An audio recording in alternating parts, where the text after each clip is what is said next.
bagaimana membaca bab 21 sampai bab 26 tentang penangkapan Paulus dan kesaksian dia. Ini luar biasa, karena orang di dalam penderitaan, di dalam kesulitan, malah dia bisa memberi kesaksian tentang kebangkitan Kristus. Cara membaca ini begini, jadi kita lihat ada Paulus di dalam apa yang kita sebut perjalanan misi ketiga. Dia mulai pertama itu di 21:6, ada episode di Troas, dia menyemangati gerejanya. Kemudian dia ke Yerusalem, ada episode di Miletus. Ini saya paling suka teks ini, bagaimana Paulus menyemangati penatua-penatua di Miletus, lalu kemudian dia menyampaikan salam kepada mereka. Tapi di sini dia sudah diingatkan, kamu jangan ke Yerusalem, karena sudah banyak ramalan, kamu akan dibunuh di sana, kamu akan menderita. Padahal Paulus ke Yerusalem membawa kolekte orang-orang Korintus dan Makedonia untuk diberikan kepada umat yang miskin di Yerusalem.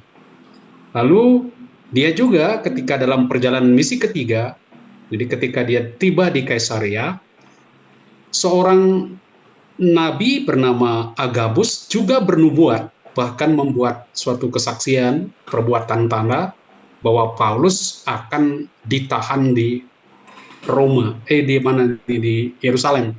Karena itu mereka dianjurkan, jadi para murid semua yang dekat dengan Paulus menganjurkan supaya dia jangan pergi ke Yerusalem. Jadi kita lihat perjalanan dia yang ketiga dari Miletus, ini ya, lalu dia ke Kos, dia menyampaikan pesan-pesan terakhir, lalu ke Rhodes. Nah, dia menuju ke daerah Tirus di sini. Nah, ini ada juga pengalaman umat di sini. Dia bertemu dengan jemaat yang sudah dia bangun, kemudian dia ke Ptolemais. Nah, tiba di Kaisarea. Mungkin sedikit kita bahas sebelum dia sampai ke Yerusalem. Ini sudah wilayah Palestina. Ini Kaisarea Maritima. Apa yang terjadi di situ? Mungkin sedikit kita singgung apa yang Paulus alami di Kaisarea. Kita ingat Filipus dulu setelah membaptis Sida-Sida dari Ethiopia, dia pergi ke Kaisarea. Kemudian Paulus juga dibawa ke Kaisarea, ya, dari Tarsus. Kemudian juga akhirnya dia kita ingat pertobatan Cornelius. Ingat Paulus dulu pernah ketika dia dikejar-kejar di Yerusalem, ketika dia pertama kalinya mau menjadi saksi iman, itu dia mau dibunuh oleh orang Yahudi, dia dikirim ke Kaisarea supaya selamat, lalu pulang ke Tarsus, ya, di awal-awal pelayanannya. Nah, kini kita melihat di Kaisarea, Filipus mempunyai 4 anak gadis yang bisa bernubuat. Ini nubuat di zaman ini masih cukup favorit. Dan tidak lama kemudian muncul Nabi Agabus dari Yerusalem yang saya katakan tadi. Dia datang ke Kaisarea menjumpai Paulus, dia membuat tanda atau perbuatan simbolis seorang nabi. Dia katakan begini, ya, dia ambil ikat pinggang Paulus, lalu dia ikat kaki dan tangannya sendiri, lalu dia berkata, inilah kata Roh Kudus, beginilah pemilik ikat pinggang ini akan diikat oleh orang-orang Yahudi di Yerusalem dan diserahkan ke dalam tangan bangsa-bangsa lain. Anda lihat di sini, nubuat Agabus itu menubuatkan bagaimana Yesus yang dulu diserahkan ke dalam tangan manusia dan diserahkan kepada bangsa-bangsa lain, kini muridnya yang bernama Paulus akan mengalami hal yang sama. Ini dinubuatkan oleh Agabus dengan perbuatan simbolis. Nah, meskipun di sini kita lihat bangsa-bangsa penguasa yaitu Roma nanti justru menyelamatkan Paulus, tetapi penguasa-penguasa orang-orang Yahudi itu nanti yang akan mau membunuh Paulus. Nah, jemaat di Kaisarea karena yakin dengan kebenaran nubuat Agabus, karena Agabus sudah pernah menubuatkan akan terjadi kelaparan, ya, di Yerusalem, lalu jemaat di Antioquia itu mengadakan kolekte untuk membantu gara-gara nubuat Agabus. Nah, nubuatnya ini cukup akurat sehingga jemaat juga percaya bahwa Paulus akan ditangkap di situ. Karena itu mereka anjurkan, Paulus kamu jangan pergi ke Yerusalem, kasihan nanti kamu dihabisi di sana. Tapi lihat, Paulus tidak mundur. Dia katakan, mengapa kamu menangis sehingga membuat hatiku hancur? Sebab aku ini rela bukan saja untuk diikat, tetapi juga untuk mati di Yerusalem demi nama Tuhan Yesus. Ini tidak ada yang bisa menghalangi Paulus untuk menjadi saksi Kristus. Penderitaan apapun tidak ada. Karena itu ketika dia dinubuatkan akan ditangkap, dia tidak menyerah. Dia tetap berangkat ke Yerusalem. Karena itu mereka lalu menyerah dan berkata, ya sudahlah, jadilah kehendak Tuhan. Seperti apa yang kita lihat di Lukas, ya Bapa, jikalau engkau berkenan, ambil cawan ini dari hadapanku. Akan tetapi jangan kehendakku, melainkan kehendakmu yang jadi. Ini kita lihat semangat yang menjiwai Paulus persis seperti yang terjadi pada Yesus. Yerusalem akan menjadi Getsemani lagi bagi Paulus. Tetapi semua ada di dalam rencana Tuhan. Terbukti adanya banyak nubuat tentang hal itu. Oleh karena itu bisa kita simpulkan di sini, penderitaan merupakan bagian dari kehendak Allah bagi hamba-hambanya. Seperti sang guru menderita, begitu juga muridnya. Walaupun mereka, kita tahu Injil Roh Kudus dalam Kisah Para Rasul, artinya tokoh-tokohnya penuh dengan kuasa Roh Kudus, tidak berarti mereka tidak menderita. Ini kekasan di dalam kekristenan awali. Orang yang penuh roh, tunduk kepada kehendak Allah. Apapun yang terjadi, ke Efesus oke, ke Yerusalem oke, di penjara oke, mati pun oke. Nah ini kesiapsediaan seorang saksi iman yang bernama Paulus. Walau dinubuatkan kamu akan menderita di Yerusalem, dia tetap berangkat. Kemudian setelah beberapa hari di Kaisarea, lalu Paulus berkemas berangkat ke Yerusalem. Nah, kebetulan ada seorang hamba yang sudah menjadi Kristen yang bernama Manason. Ia dari Siprus, sudah lama menjadi murid, itu memberi dia tumpangan di rumahnya. Jadi ketika Paulus ke Yerusalem, dia tinggal di rumah Manason. Ini. Jadi antara Kaisarea dan Yerusalem itu sekitar 96 km, 3 hari perjalanan, kalau naik kuda sekitar 1 hari, dan kita bersyukur ada orang bernama Manason tadi, yang akhirnya menerima Paulus di rumahnya. Dan ketika dia sampai di Yerusalem, Paulus disambut dengan sukacita oleh jemaat di Yerusalem. Nah, apa yang terjadi ketika dia bukan isu dia akan ditangkap, akan dibunuh oleh orang-orang Yahudi. Mengapa demikian? Kita lihat apa sebetulnya yang terjadi. Pertama, Paulus dituduh sebetulnya sebagai anti-Yahudi. Karena itu apa yang dibuat ketika dia tiba di Yerusalem, dia mengajak tokoh-tokoh di Yerusalem untuk berkumpul bersama, ya, para penatua, uskup di situ yaitu Yakobus, dan mereka rapat seperti konsili pertama di Yerusalem. Ya, modelnya seperti itu. Mereka mendengarkan masukan bagaimana orang-orang non-Yahudi bertobat menjadi Kristen. Lalu timbul persoalan, apakah orang Kristen ini yang kelahiran Yahudi, kalau dulu di dalam sidang di Yerusalem, mereka mempermasalahkan apakah orang Kristen bukan Yahudi harus disunat, harus menaati hukum Musa. Lalu ada keputusan ya hanya sebagian, tapi lazimnya tidak. Tapi ada beberapa yang dilakukan untuk kebaikan bersama, ya, toleransi. Sedangkan di sini masalahnya apakah orang Kristen kelahiran Yahudi meninggalkan cara hidup etnis mereka? Apakah Paulus menganjurkan orang untuk meninggalkan hidup etnis mereka, ya, adat istiadat mereka sebelumnya? Karena ada rumor ini Paulus itu anti-Yahudi. Nah, mereka rapat di situ lalu mendengarkan kesaksian Paulus, bagaimana orang-orang non-Yahudi menjadi Kristen, dan betapa senangnya jemaat di situ. Mereka memuliakan Allah. Dan dikatakan begini, saudara, engkau lihat beribu-ribu orang Yahudi telah percaya, dan mereka semua rajin memelihara hukum Taurat. Jadi baik Yahudi maupun bukan Yahudi bertobat. Tetapi karena khawatir akan reaksi orang Yerusalem yang sangat fanatik, karena ada rumor Paulus anti-Yahudi, melarang orang bersunat, melarang orang ikut adat istiadat Yahudi, mulai ada kekhawatiran Paulus akan dibunuh gara-gara rumor yang salah itu. Maka di dalam sidang itu, Yakobus menganjurkan supaya Paulus melakukan upacara ritual, menyucikan dirinya. Kebetulan ada 4 orang yang harus membayar nasar, jadi dianjurkan supaya mereka bersama pergi melakukan upacara ritual ini. Nah, upacara ritual ini merupakan bagian dari adat istiadat Yahudi, aturan Torah mereka yang kita bisa lihat di dalam kitab Bilangan bab 6.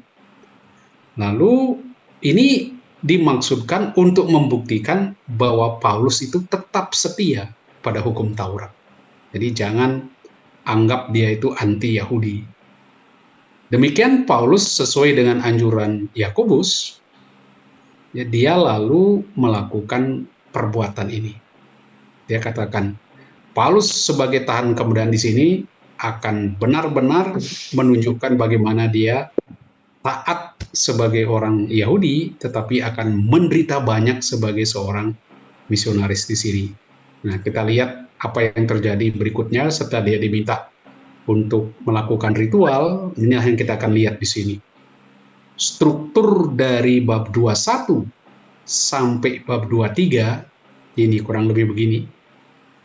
Jadi ada tindakan Paulus nanti, kemudian ada bahaya, lalu ada kepala batalion Italia, Roma, itu menyelamatkan dia. Jangan lupa waktu itu Yerusalem ada di bawah kendali Roma. Mereka dijajah Roma, dan Roma menjamin keamanan kota itu. Jadi seluruh wilayah Yudea, khususnya Yerusalem, tapi pusat garnisum mereka ada di Kaisarea. Tapi di tiap-tiap kota penting seperti Yerusalem, Roma menempatkan pasukannya. Dan karena bait suci itu termasuk yang paling rawan, Roma menaruh pasukan dan kepala batalion di situ yang terus berjaga-jaga untuk menciptakan apa yang disebut Pax Romana, kedamaian di semua kota-kota yang diduduki oleh Roma. Nah, itulah yang terjadi, Paulus bisa selamat karena adanya batalion ini. Nah, apa yang terjadi, mari kita lihat ya. Di bagian pertama, apa tindakan Paulus? Jadi sesuai dengan pesan Yakobus saya katakan tadi, dia melakukan upacara penyucian. Ini saya andaikan Anda baca sendiri teksnya. Ya. Anda baca sendiri teksnya, tapi ini pola bagaimana Anda nanti memahami teks itu. Jadi sesuai dengan saran Yakobus, Paulus lalu menyucikan dirinya bersama 4 orang yang mau bernasar itu. Mungkin ini upacaranya cukup lama, 7 hari, itu aturannya bisa dilihat di dalam Bilangan bab 6. Kemudian nanti pada tahap akhir dia akan dinyatakan tahir oleh imam, karena dia mentahirkan diri, menyucikan diri. Kemudian dia boleh masuk ke bait Allah untuk menyelesaikan upacara penyucian. Nah, di sini untuk masuk ini dia akan minta kepada imam di situ kapan kira-kira penyucian itu selesai, dan penutupannya itu dia harus mempersembahkan apa. Masing-masing dari mereka harus memberi korban apa. Karena itu dia masuk ke bait Allah. Nah, perbuatan Paulus inilah yang menempatkan dia di dalam bahaya. Sebetulnya tidak masalah bagi Paulus.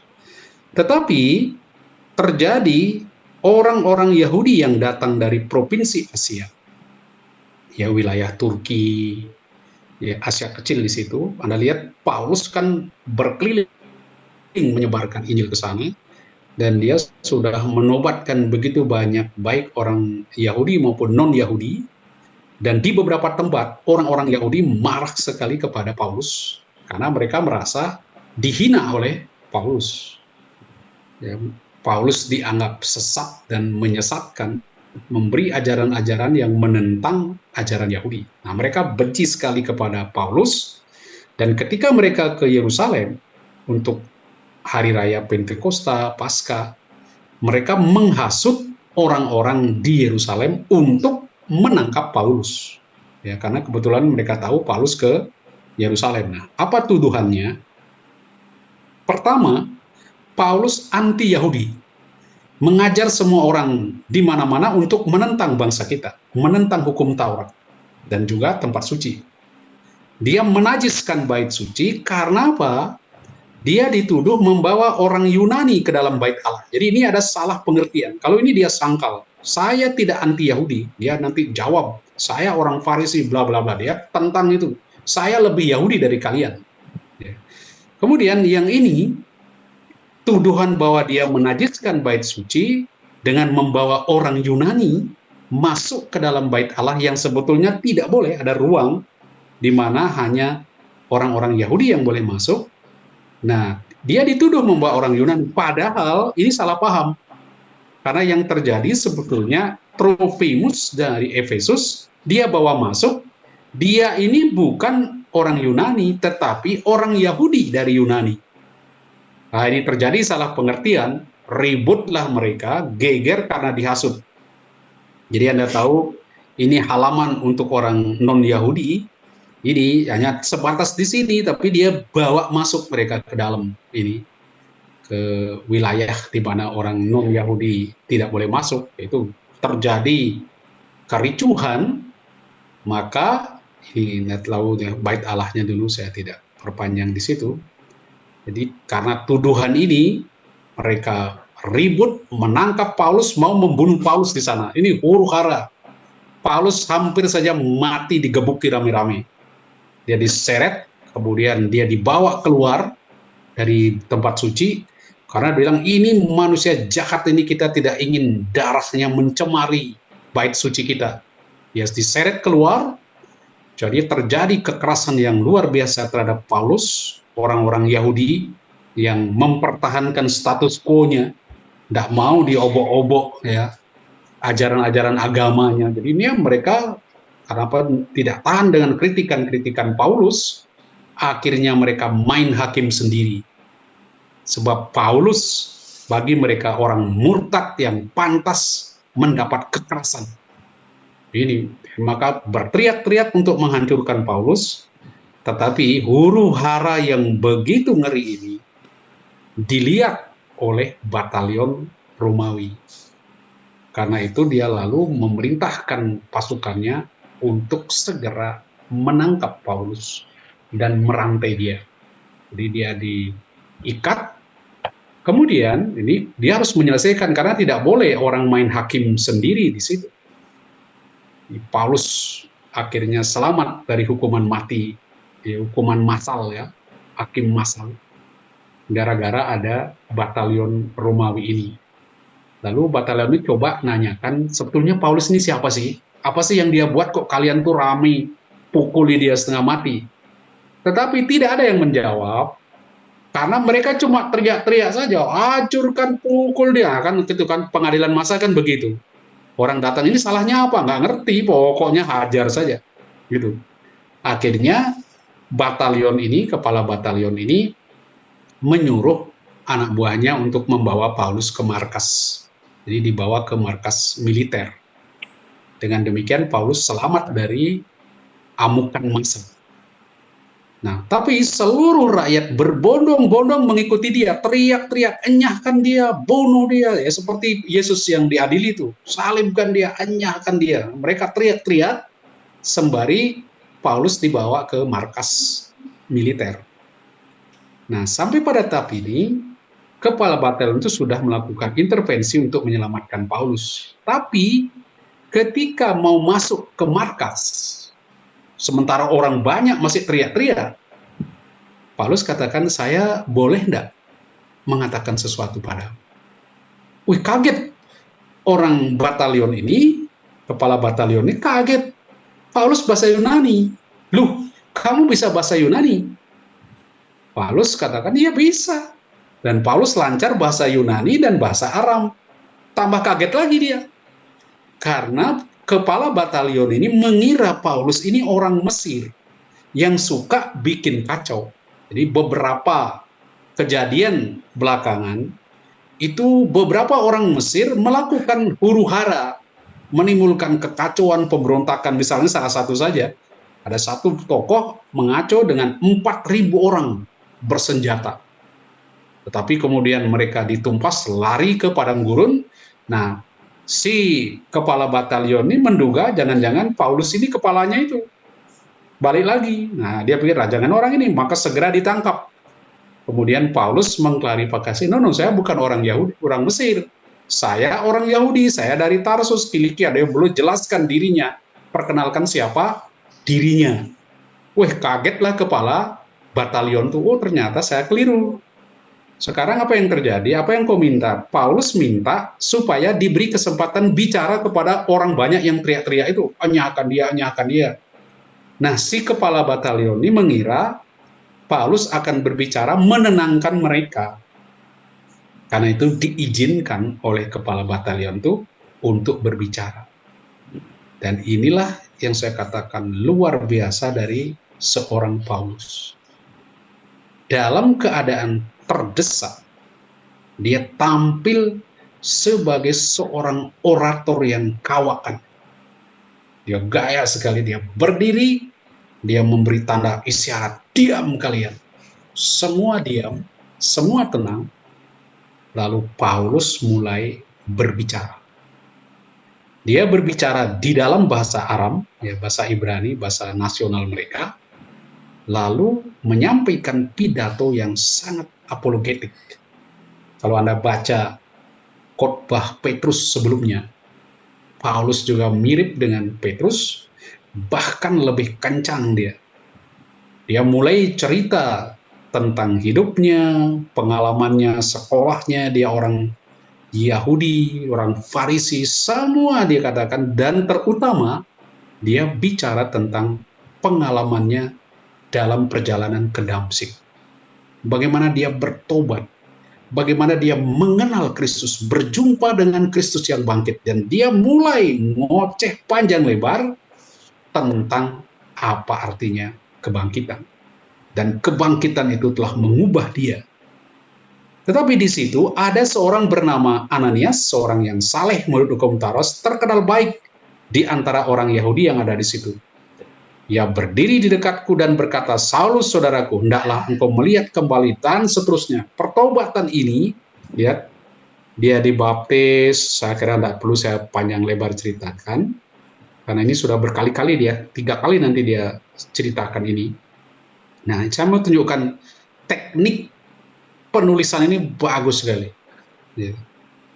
Bagaimana bentuk pembelaan Paulus ini disusun dengan pola kiastik. Jadi Paulus datang dari dunia bukan Yahudi ke Yerusalem, dia menganiaya pengikutnya, dia cerita semua itu, penganiayaan. Bagaimana saya ini bukan orang yang Kristen sejak awal, saya justru orang yang suka menganiaya, seperti kalian, suka menganiaya orang-orang Kristen, pengikut jalan. Lalu kisah dia ke Damsyik, lalu visionya, lalu Ananias memulihkan dia, cerita semua. Ini puncaknya di sini. Ananias memberitahu Paulus tentang misinya di sini. Karena dia dibaptis dan sebagainya, bahwa dia ditugaskan untuk misi ke bangsa-bangsa bukan Yahudi. Nah, inilah yang sebetulnya sangat menyakitkan orang Yahudi. Di dalam poin-poin pertobatan, pembelaan Paulus, saya baca hal-hal yang sangat menyentuh yang dikatakan Paulus. Dia katakan begini, sedikit yang tidak ada di dalam kisah perjalanan dia ke Damsyik. Ya, ada data baru yang dia sampaikan, yaitu bagaimana awal dia sebagai orang Kristen setelah pertobatan. Dia katakan, sesudah aku kembali ke Yerusalem, dan ketika aku sedang berdoa di dalam bait Allah, aku diliputi oleh kuasa ilahi. Dan dia yang ilahi meminta dia meninggalkan Yerusalem, sebab mereka tidak akan menerima kesaksianmu tentang aku. Nah ini, Paulus sudah diberitahu oleh Allah, mereka tidak akan terima engkau. Pergilah sebab aku mengutus engkau jauh dari sini kepada bangsa-bangsa lain. Memang rencana Tuhan mengutus aku bukan ke orang Yahudi di sini, tapi ke bangsa-bangsa lain. Nah, Paulus yang menggebu-gebu bercerita tentang pengalamannya, panggilannya, ini membuat orang banyak semakin marah. Jadi dia belum selesai pidato, orang banyak menyela, anyahkan orang macam ini dari muka bumi, ia tidak layak hidup, ayo kita bunuh saja, habisin.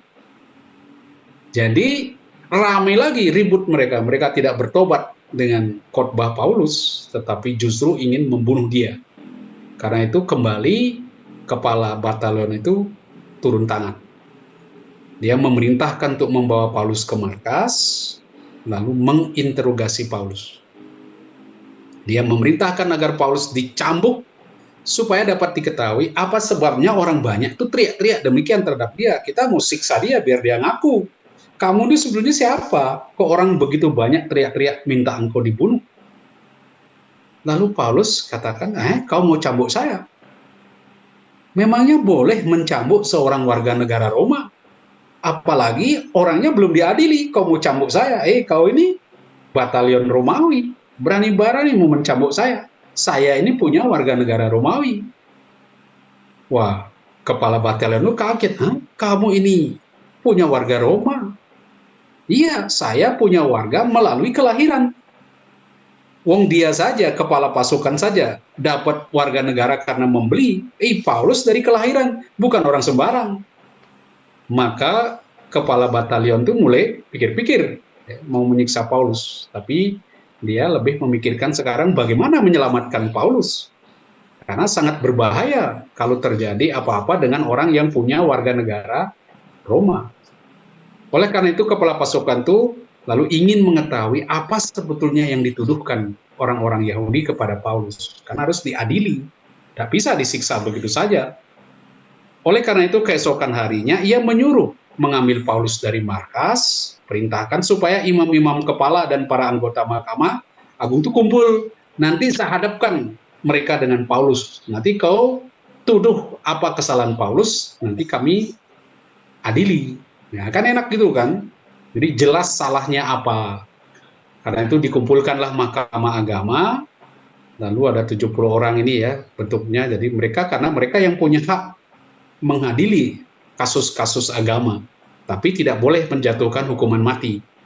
Kalau hukuman mati itu hanya ada pada pemerintah Roma. Nah, karena itu apa yang dilakukan Paulus ketika Paulus dituduh begitu, lihat sekarang dia bicara di hadapan Mahkamah Agama. Jadi kemarin dia bicara kepada orang banyak, masukkan ke markas, siksa dia tapi nggak jadi. Lalu gimana sih kasusnya ini? Salahnya Paulus ini apa sih? Oleh karena itu dikatakan, dia kan punya warga negara Roma, ayo kita adili saja. Panggil tuh Mahkamah Agama, kita adili. Nah, apa yang terjadi? Paulus ketika dia membela dirinya, dia mengidentifikasikan dirinya dengan orang-orang Yahudi. Saya saudara-saudara kamu, saya dan kalian tuh bersaudara. Dan saya tidak salah. Salah siapa? Nah, ketika ini namanya sama ya, nama imam besar Ananias, itu menyuruh orang-orang yang berdiri dekat Paulus menampar mulut Paulus. Tampar mulutnya ya, seperti Yesus ya. Apa yang kau katakan itu? Kau hina imam besar. Begitukah kau bicara dengan imam agung? Nah, membalas itu Paulus berkata katanya, Allah akan menampar engkau kayak tembok yang di kapur putih. Nah, dan memang nanti orang ini mati. Ini canggih ya. Jadi Paulus marah di situ. Allah akan menampar engkau kayak tembok yang di kapur putih. Engkau duduk di sini untuk menghakimi aku menurut Taurat, namun engkau melanggar Taurat. Jadi kau sendiri ngawur, tampar-tampar orang tanpa tahu Salahnya orang ini marah di Paulus ini. Orang yang hadir di situ berkata, engkau mengejek imam besar Allah. Masih ingat ya? Bagaimana Yesus juga dianggap menghina imam besar. Mirip apa yang terjadi pada Paulus, mirip sekali dengan apa yang sudah dialami oleh Yesus. Paulus diperlakukan secara tidak benar oleh pejabat yang tidak menaati hukum. Ini, dia bersalah, tidak mendengarkan pembelaan. Nanti di kemudian hari dia mati secara sadis di tangan perampok ketika terjadi pemberontakan Yahudi pertama. Itu nanti Ananias mati di situ. Kemudian, perintah menampar ini mengingatkan kita akan apa yang dialami Paulus dalam pengadilan nanti oleh Sanhedrin di situ. Sekarang, kita lihat reaksi orang hadir di situ, engkau mengejek ya Paulus, saudara-saudara, aku adalah orang Farisi, keturunan orang Farisi. Aku dihadapkan ke mahkamah ini karena aku mengharapkan kebangkitan orang mati. Ini pointer Paulus di sini, karena dia mau memberi kesaksian tentang kebangkitan Kristus, dia bicara tentang kebangkitan orang mati. Nah, di situ ada orang Farisi dan orang Saduki yang berbeda pendapat. Orang Farisi percaya ada kebangkitan, orang Saduki tidak percaya. Nah, Paulus ngomong gini, pecah mereka. Jadi, anggota Mahkamah Agama itu ada Farisinya, ada Sadukinya. Paulus tuh pinter, dia masukkan itu yang berkelahi mereka. Jadi ahli Taurat dan dari aliran Farisi lalu berbantah-bantahan dengan orang Saduki, tengkar sendiri mereka. Lalu orang Farisi berkata, kami sama sekali tidak menemukan sesuatu yang salah pada orang ini. Dia katakan, Paulus nggak salah bicara soal kebangkitan karena cocok dengan pandangan mereka. Barangkali ada roh atau malaikat yang telah berbicara kepadanya. Ini benar ini. Jadi buyar itu Mahkamah Agama ini karena mereka sendiri bertengkar di antara mereka ketika mau mengadili Paulus. Jadi akibatnya tengkar luar biasa di kalangan Mahkamah Agama itu. Kepala batalion takut mereka mengoyak-oyak Paulus karena dia sumber pertengkaran.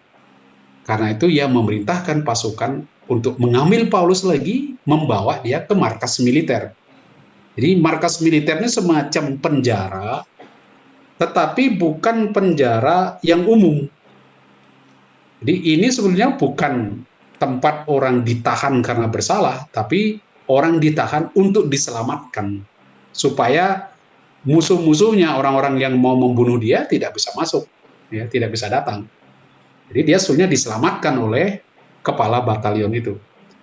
Paulus ditahan di situ ya untuk menyelamatkan dia dari tindak kekerasan. Apa yang kita bisa lihat di sini? Sebelum kita masuk ke yang lebih dalam, lebih lanjut dari cerita ini, saya ingin beri sedikit refleksi. Saya melihat nasib Paulus tidak jauh dari nasib gurunya, penderitaan. Dia mencoba membela diri dengan menceritakan pengalamannya bertemu Yesus yang bangkit. Ya, biasanya cerita-cerita pengalaman yang begitu mendalam ini kan sangat mengharukan orang, mengantar orang kepada pertobatan. Tapi yang terjadi di sini justru orang ingin membunuh dia. Lalu kepala pasukan menyuruh orang membawa dia ke markas untuk diperiksa dan dicambuk. Dan dia diselamatkan lagi karena dia punya warga negara Romawi. Lalu dia kembali diperiksa ke Mahkamah Agama, hasilnya malah ribut lagi antara Saduki dan Farisi. Selanjutnya karena orang Yahudi ngotot hendak membunuh Paulus, kepala batalion lalu mengirim Paulus ke Kaisarea kepada wali negeri Felix. Jadi dia kepala batalionnya kesulitan menaruh Paulus di Yerusalem. Karena bisa jadi nanti Paulus dibunuh gimana? Mendingan cari aman, dia mau kirim Paulus ke Kaisarea karena di situ pusat dari garnison Romawi, yaitu di Kaisarea. Nah, Paulus digambarkan sebagai orang Yahudi yang setia, sebagai warga negara yang taat, yang mengklaim hak-haknya. Tidak bisa diadili begitu saja. Keadaannya itu merupakan pemenuhan apa yang dikatakan Lukas, bagaimana seorang saksi yang setia akan menderita, tapi dia taat, dia penuh roh, tapi di dalam kepenuhan roh yang sebetulnya penuh kuasa, dia tetap menderita seperti gurunya. Dan peristiwa-peristiwa yang dia alami oleh penulis, oleh Lukas, diceritakan dengan skema adanya nubuat-nubuat apa yang terjadi pada dia. Kemudian nubuat itu terpenuhi di dalam diri Paulus. Dengan kata lain, apa yang menimpa Paulus bukanlah sesuatu yang di luar rencana Allah. Semua sudah direncanakan oleh Allah. Jadi apakah Allah ini menginginkan umatnya menderita? Kenapa dia punya rencana menderita begitu? Mengapa dia juga punya rencana putranya menderita? Yesus Kristus harus menyelamatkan dengan penderitaan. Kemudian orang-orang pertama di jemaatnya juga harus menderita. Nah ini, apa arti penderitaan di situ? Sejauh mana penderitaan itu sanguis martyrum semen Christianorum?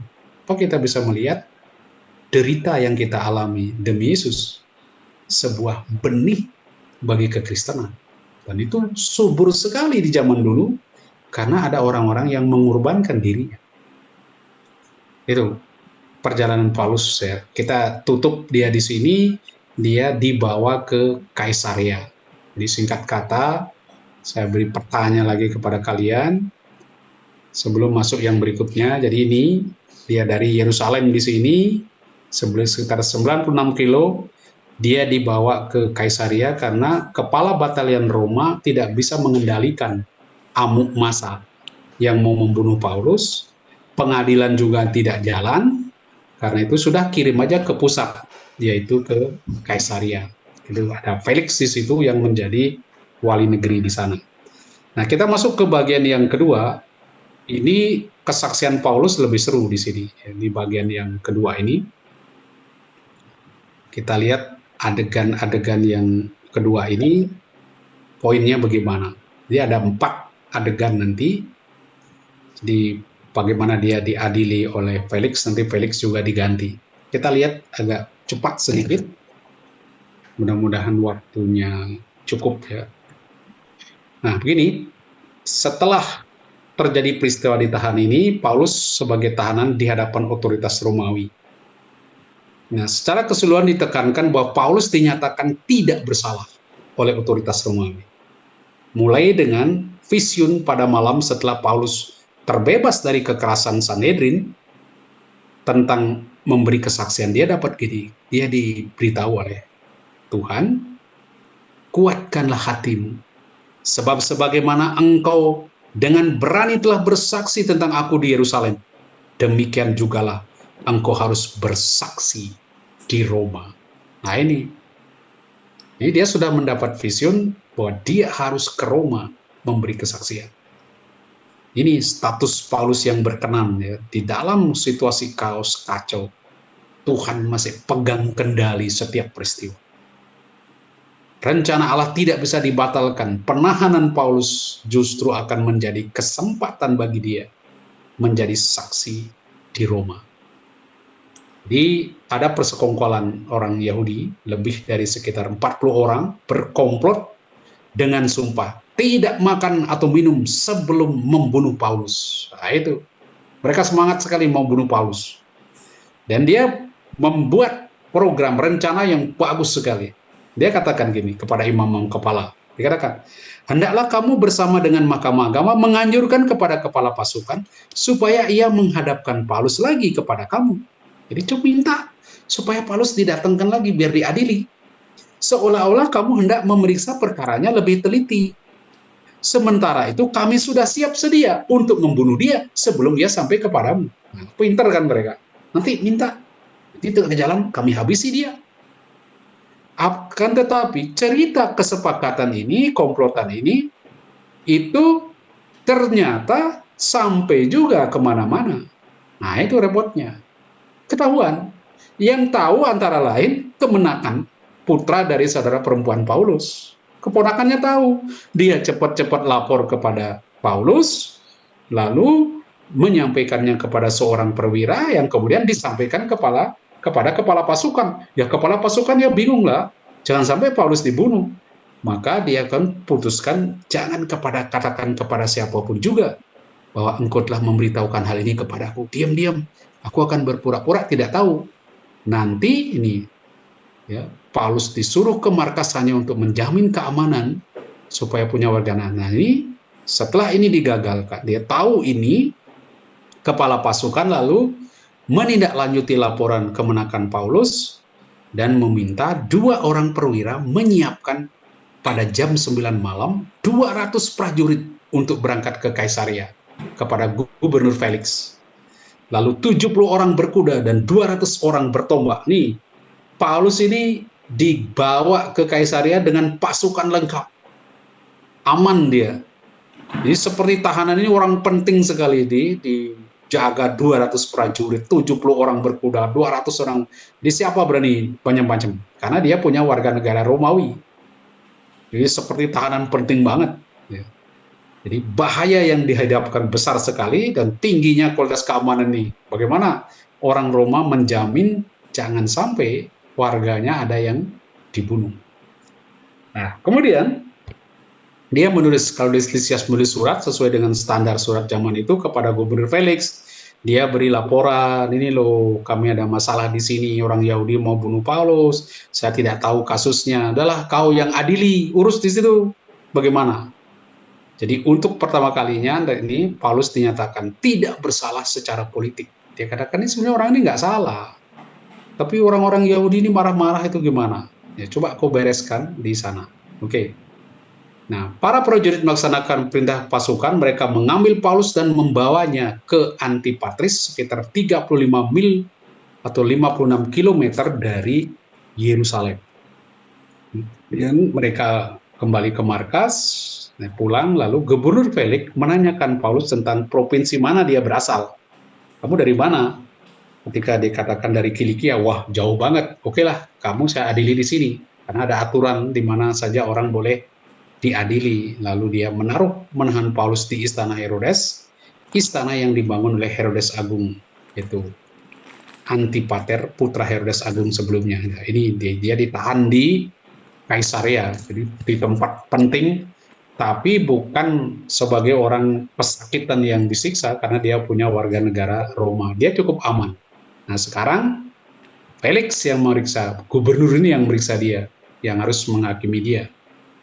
Nah, lihat bagaimana pengadilan Paulus di depan Felix. Dia diadili, tapi dia nanti justru memberi kesaksian kepada Felix. Di Felix, pertama mendengarkan tuduhan atas Paulus, lalu Felix mendengarkan pembelaan Paulus, dan Felix menangguhkan kasus Paulus. Apa maksudnya di dalam cerita ini? Pertama, ini yang mendasar, Paulus kan mau diadili oleh Felix, karena itu dia panggil orang-orang Yahudi yang bisa mengajukan dakwaan.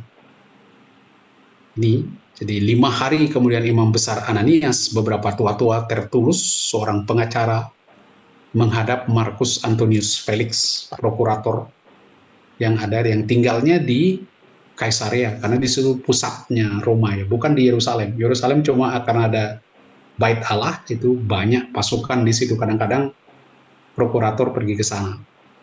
Nah, mereka menyampaikan dakwaan terhadap Paulus, itu para pemimpin Yahudi menyampaikan tuduhan ini di depan, seperti tuduhan Pilatus kepada orang-orang Yahudi kepada Yesus di hadapan Pilatus.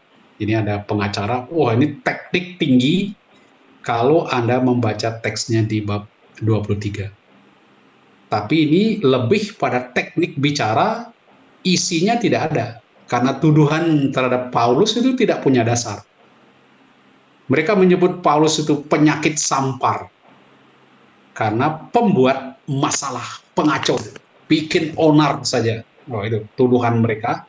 Coba dilihat di bab 24 ayat 5a. Kita sudah cepat ya, sudah 24 5a.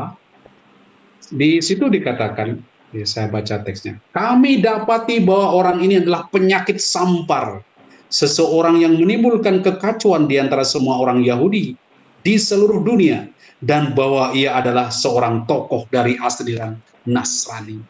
Ini dilihat sebagai pemimpin sekte, pembuat onar, bukan hanya di orang Yahudi tapi juga seluruh dunia, melanggar kekudusan Baitul Aja. Mirip sekali apa yang dituduhkan kepada Yesus, penghasut, pemberontak, menentang bayar pajak, istilahnya tuh ngelawan pemerintah, mengaku dirinya raja. Ini juga Paulus bikin onar.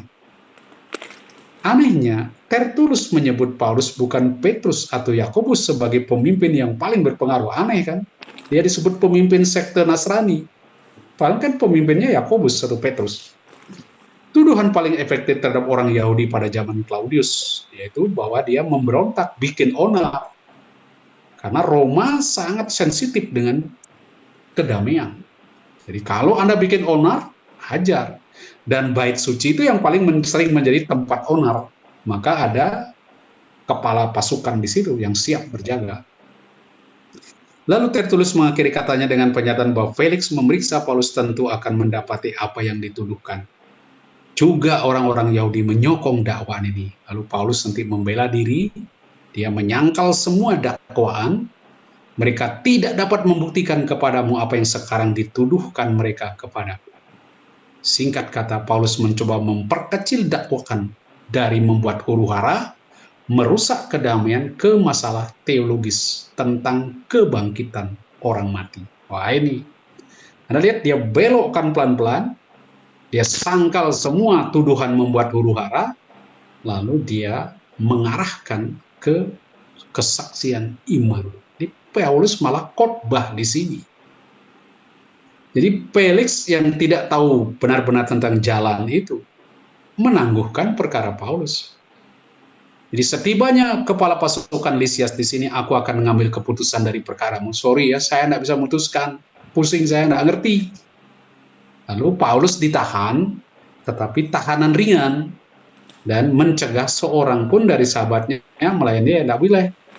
Penahan di Kaisarea tidak seketat di Yerusalem. Nah, Felix ini memakai kesempatan ini untuk sebetulnya mengolor-olor kasus Paulus supaya dia mau bayar. Jadi Felix ini juga cinta suap orangnya ya. Jadi setelah beberapa hari ia datang bersama istrinya Drusilla, seorang Yahudi, putri bungsu Agripa pertama. Ya. Ketika Paulus berbicara tentang kebenaran, penguasaan diri dan penghakiman akan datang, Felix menjadi takut dan berkata, cukup. Ya, jadi sudah sindir-sindir dia kan, penghakiman, penguasaan. Pergilah sekarang, apabila ada kesempatan, aku akan memanggil engkau. Jadi sebetulnya Felix datang supaya Paulus mau nyuap, Paulus malah nasihati dia, beri dia ajaran-ajaran. Ini, jadi yang dicari Felix bukan khotbahnya Paulus, tapi uang suap. Sementara itu ia berharap bahwa Paulus akan memberi uang kepadanya. Karena itu ia sering memanggilnya untuk cakap-cakap dengan dia. Tapi Paulus tidak pernah ngasih uang, tidak PK Paulus. Jadi ini lihat suap di situ. Nah, karena Felix nggak dapat uang, perkaranya diolor-olor. Tetapi kemudian Felix digantikan oleh Porcius Festus. Ya, wali negerinya ganti, prokuratornya. Ia membiarkan Paulus tetap dalam perjalanan karena berharap dengan itu ia mengambil hati orang Yahudi. Ini lain lagi kasusnya. Dia pikir, saya mau cari hati orang Yahudi, kan saya baru diangkat ngepalai orang Yahudi. Sudah, biar aja Paulus di situ. Tindakannya bisa dipahami mengingat setelah ia melepaskan jabatannya, ia menghadapi berbagai dakwaan tindakan ketidakadilan terhadap orang Yahudi. Rupanya dia jahat kepada orang Yahudi. Nah, dia takut Paulus dipakai untuk mengambil hati mereka. Felix perlu mengambil hati orang Yahudi. Nah, kemudian sekarang dia tiba 3 hari sesudah tiba di Persia, berangkatlah Festus dari Kaisarea ke Yerusalem.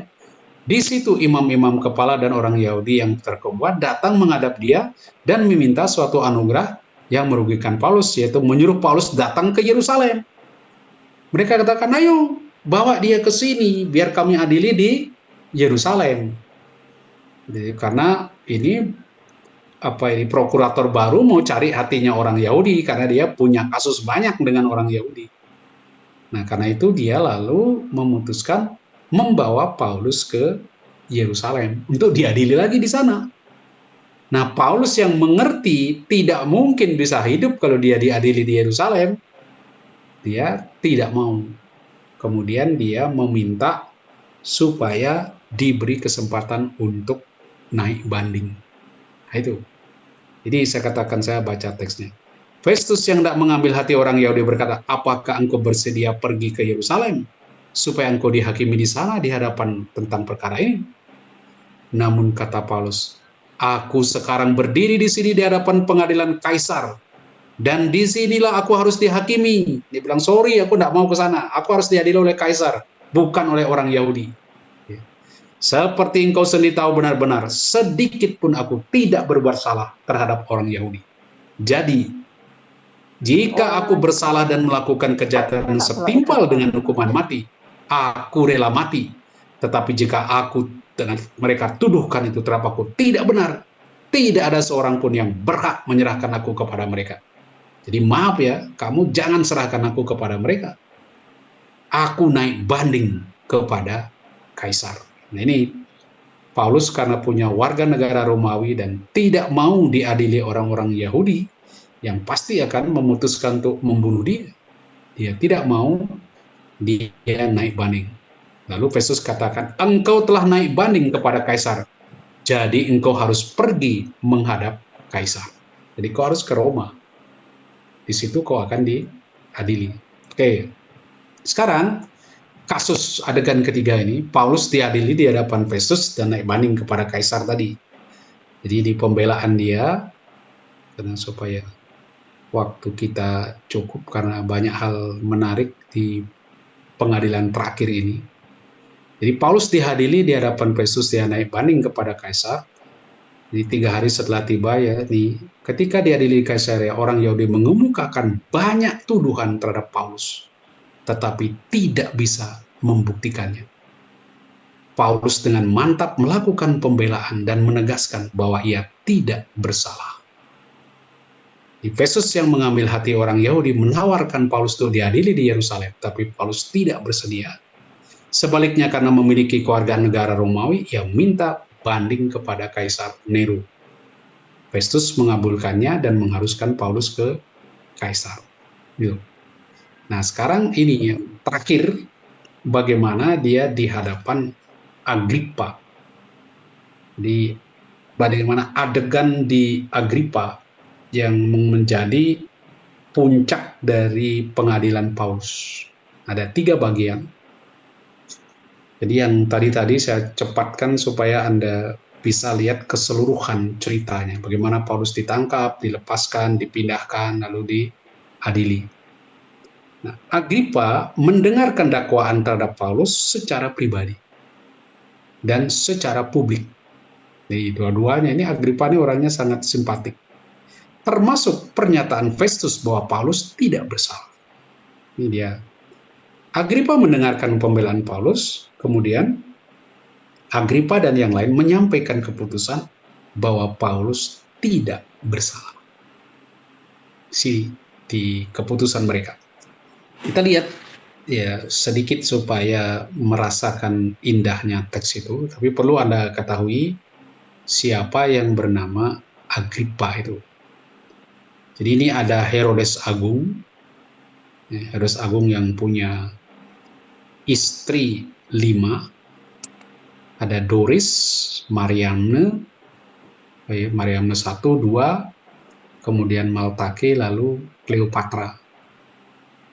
Diperhatikan Herodes Agung ini orang Edom ya, yang karena kelihan politiknya waktu Hyrcanus dan Aristobulus berebut kekuasaan, dia akhirnya bisa menjadi orang Edom yang menjadi raja orang Yahudi, diangkat oleh Roma.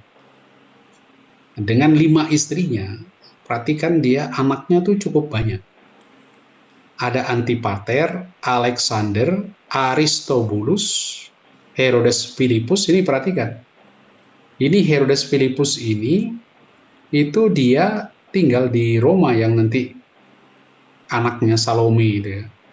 Kemudian ada Archelaus, Herodes Antipas, dan Philippus. Yang terkenal kan Archelaus ini yang jahat di Yehuda, menggantikan Herodes Agung di sana, di wilayah Yehuda. Kalau Philippus di daerah Albine ini di atas ya, itu Krea di atas. Oke, kemudian dari sini ada dari Aristobulus ini, dia kemudian melahirkan ada Herodes kedua, dari Kalkis, kemudian Herodes Agripa pertama, lalu Herodias.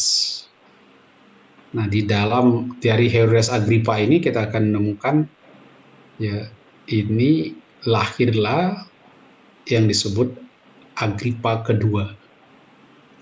Lihatlah urutan-urutannya di dalam silsilah Raja Herodes Agung ini. Oke, kita lihat hanya garis besarnya aja supaya Anda tahu siapa Agripa kedua itu.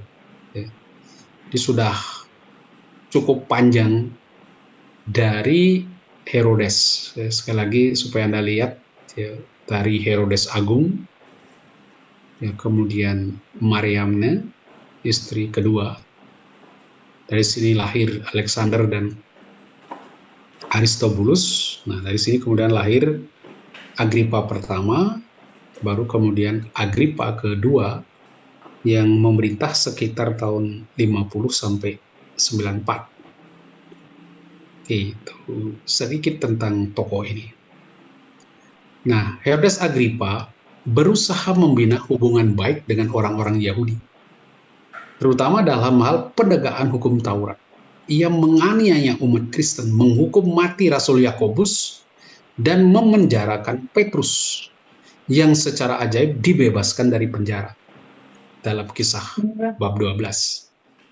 Ia mati menjanda di Kaisaria pada tahun 44 dalam usia 54 tahun. Waktu itu Herodes Agripa II baru berusia 17 tahun. Jadi dia lahir tahun 27. Dan dididik juga di Roma. Jadi mereka pendidikannya di Roma. Namun tak lama kemudian ia berhasil menguasai tanah yang semakin luas. Claudius memberi dia kerajaan di Kalkis pada tahun 50. Pada tahun 53, Claudius memberi dia wilayah Tetrak Filipus bersama dengan Batania, Trachonistis, tetapi dikurangi dengan Kalkis. Pada tahun 54, ia memperoleh bagian dari Galilea. Dan seperti ayahnya, ia membenah hubungan baik dengan rakyat. Namun, usahanya untuk mencegah pemberontakan Yahudi terhadap Roma menemui kegagalan tahun 66. Ia juga gagal mencegah konflik berdarah yang tetap berlanjut. Tetapi komitmennya kepada Roma menjamin kedudukannya dan pemerintahan di negerinya tetap aman. Ia mati tahun 100. Herodes Agripa kedua ini terlibat dalam hubungan incest dengan saudarinya sendiri, yaitu Bernike. Bernike adalah anak perempuan Agripa pertama dan saudari perempuan Drusilla. Bernike memang terkenal sebagai perempuan moral. Ia menikah dengan Marcus Julius Alexander ketika suaminya itu meninggal.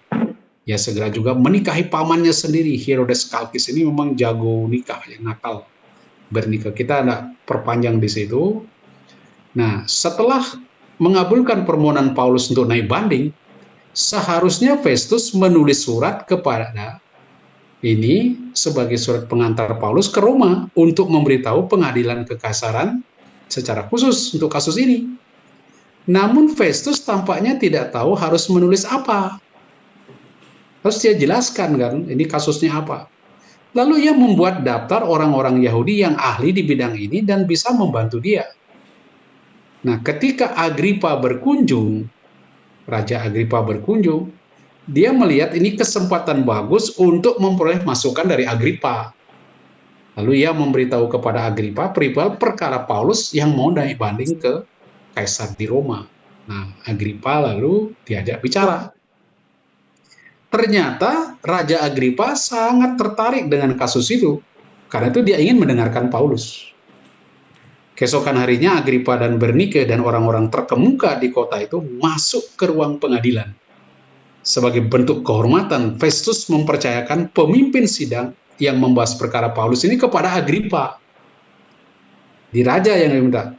Lalu Paulus dihadapkan ke sidang. Mula-mula Raja Agripa mendengarkan penjelasan tentang kasus Paulus dari Festus, yang menekankan bahwa orang Yahudi menuntut kematian Paulus, padahal tidak ada perbuatan Paulus yang setimpal dengan hukuman mati. Nah itu, gimana? Paulus tidak layak dihukum mati, tapi gimana orang Yahudi menuntut begitu? Kata Agripa kepada Paulus, engkau diberi kesempatan untuk membela diri. Lalu Paulus memberi isyarat dengan tangannya, lalu menyampaikan pembelaan berikut. Luar biasa. Ini bukan pembelaan diri, tetapi kesaksian iman yang sangat mendalam. Dia katakan, ya Raja Agripa, aku merasa beruntung karena pada hari ini aku dapat membela diriku di hadapan terhadap segala tuduhan yang diajukan orang Yahudi terhadap diriku. Terutama karena engkau tahu benar-benar adat istiadat dan persoalan di antara orang Yahudi. Sebab itu aku minta kepadamu supaya engkau mendengarkan aku dengan sabar. Karena dia mau ngoceh panjang. Dan Agripa orang Yahudi diharapkan mampu mengerti. Tidak seperti Festus yang tidak tahu masalah orang Yahudi. Semua orang Yahudi mengetahui jalan hidupku sejak masa mudaku, ya sejak kuhayati di tengah-tengah bangsa muda. Singkat kata, dia cerita tentang masa kecilnya, hebatnya dia sebagai orang Farisi, bla bla bla, semua pelajarannya, sekolahnya, pendidikannya, dia bawa Gamaliel, dan seterusnya. Nah, ini dia, untuk ketiga kalinya, dia bercerita tentang pertobatan dan panggilannya. Ini dia katakan, dalam keadaan demikian ketika aku dengan kuasa penuh dan penugasan dari imam-imam kepala sedang dalam perjalanan ke Damsyik. Pada tengah hari di tengah jalan itu, ya Raja, aku melihat cahaya yang lebih terang daripada cahaya matahari turun dari langit meliputi aku dan teman-teman seperjalanan. Kami semua rebah, dan seterusnya ya, diulang lagi kesaksian ini. Nah, dilihat di bab 9, ayat 19. Sebab itu, ya Raja Agripa, kepada penglihatan yang dari surga itu aku tidak taat. Jadi karena dia merasa dipanggil di dalam pengalaman itu untuk menjadi rasul bangsa-bangsa.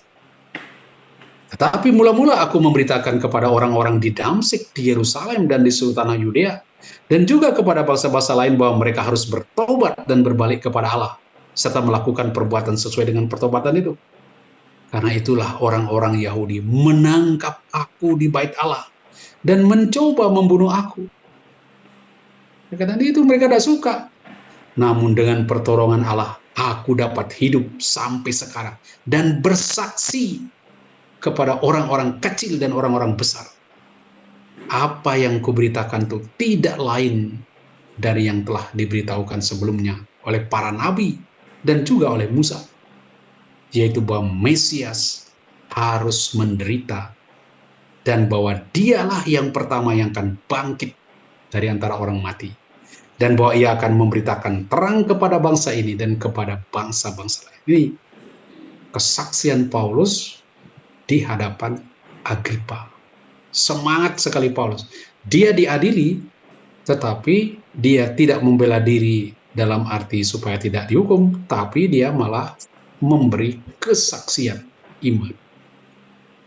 Jadi Paulus yang diberi kesaksian membela diri malah mewartakan Injil.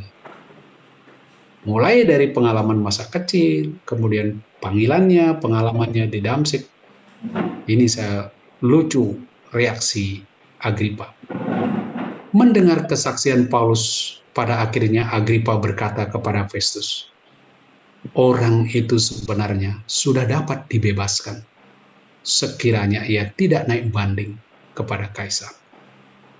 Jadi sudah oke, dia sudah bebas, dia tidak salah. Akhirnya bersama beberapa tanda yang diserahkan kepada perwira Yulius dari pasukan Kaisar untuk dibawa ke Roma.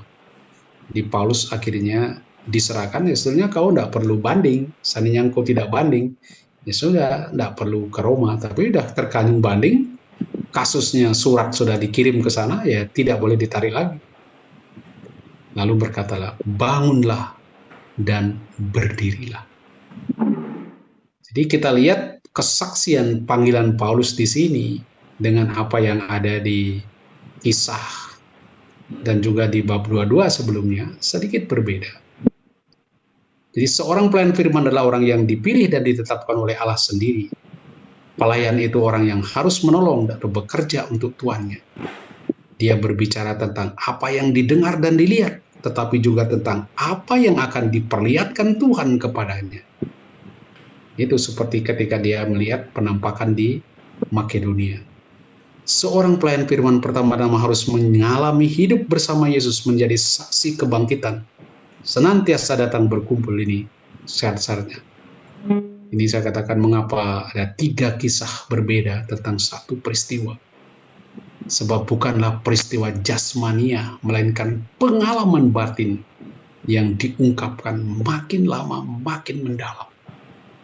Di kesaksian pengalaman yang dialami Paulus, dia terus refleksikan. Sehingga ketika dia memberi kesaksian tentang itu, refleksinya makin dalam, makin lengkap.